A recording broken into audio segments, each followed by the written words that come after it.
今天分享2个小故事，一个是关于吸血鬼的传闻，一个是关于阴兵的传闻。2件事发生在同一年代，故事稍长，请耐心收看。事情发生在1995年的某一线城市，凤浦大道上，清洁工魏某正在自己负责的路段上打扫着卫生，路边绿化的草丛里露出来一只手，引起了他的注意。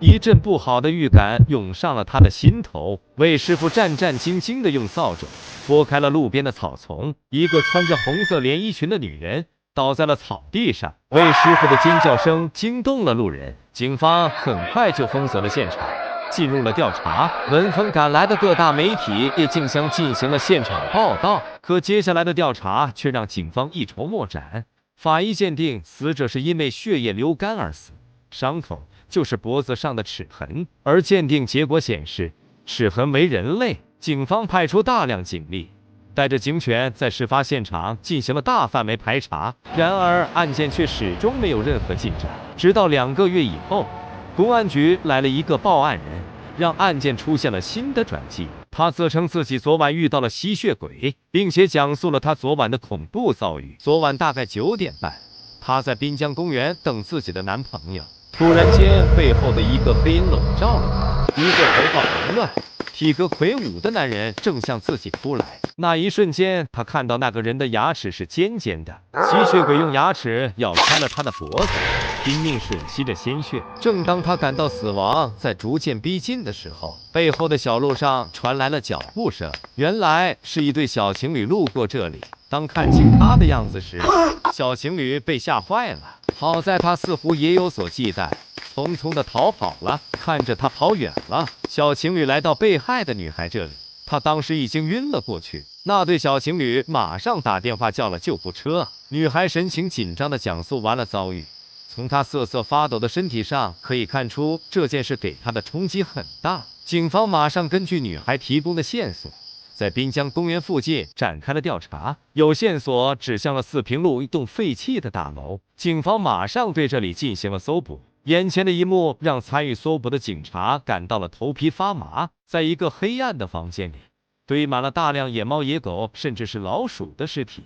这些尸体全部都是被吸干血而死。但是此次抓捕并未发现吸血鬼的身影，一时间整个上海市人心惶惶，每个人都戴上了口罩和十字架，大蒜更是被卖到了天价。可那个吸血鬼却再也没出现。1年以后，虹口公园里，一个老人正在打着太极拳，却又一次看到了那个吸血鬼。他当时正在树林里啃咬着一只鸡，看到老人后，他又一次匆匆地逃走了。从此再没有人见过他。后来许多的线索都指向了某医药研究所的灵性研究员，据说他是德国留学回来的生物学博士，后来在一次生物试验中感染了某种病毒，导致他只能靠吸血维持生命。但是这位林博士一直处于失踪状态，研究所矢口否认有实验事故一说，所以至今无法确认。1999年，我大学毕业，来到了山区的瑶寨，做了一名支教老师。在那里，我见到了很多古老而神秘的传统和习俗。山区的日子很是辛苦，没有手机，没有网络，但是有了孩子们的陪伴，还是让我的生活很充实。但是每当太阳落山，孩子们都放学以后，独自住在学校的我，还是有些寂寞。一天晚上，我想去山下的村里买些日用品，走在山间的小路上，突然林子里的鸟被惊飞起来，似乎受到了惊吓。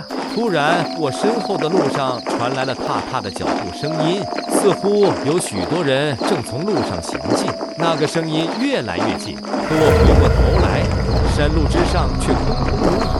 我在想，是不是我幻听了，或是把风声当成了脚步声？可是那个踏踏的声音却声声入耳，越来越近。我再次回头，却看到一群人由远而近走来。那是一队身穿藤甲的士兵。